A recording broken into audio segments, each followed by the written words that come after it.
প্রবাসীদের অনেক আগ্রহ থাকে অনেক বিষয়ে জানতে। প্রবাসীরা অনেক সময় কল করেন এবং অনেক সময় ফোন ধরা হয় না।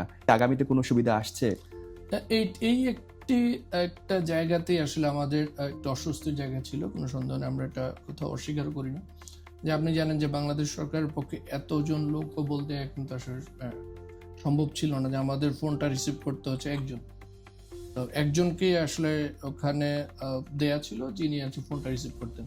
প্রতিদিন শ ফোন আসতো, কয়েকশো 300-400 ফোন আসতো।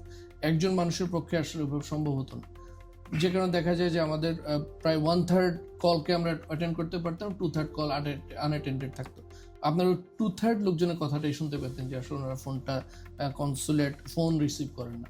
তো আমরা এটা অ্যাড্রেস করার জন্য একটা আইডিয়া যেটা আছে, আপনি জানেন যে কল সেন্টার, তো গ্লোবাল কল সেন্টার একটা প্ল্যান পররাষ্ট্র মন্ত্রণালয়ে আছে।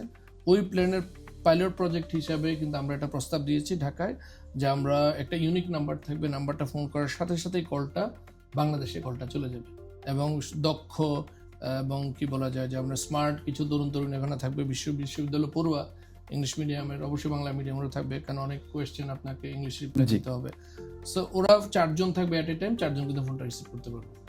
এটা হচ্ছে আমাদের পিক টাইম হচ্ছে, আমরা দেখেছি যে আমরা কলের যে লিস্টটা আমরা পেয়েছি 9:30 থেকে 2:30 পর্যন্ত, ওই সময় থাকবে 4 জন, এবং 2:30 পর হচ্ছে অফ পিক, তো 2:30 থেকে 5:30 পর্যন্ত থাকবে 2 জন, এবং শনি রবিবারও একজন অন্তত থাকবে কলগুলো রিসিভ করার জন্য অফিস টাইমে।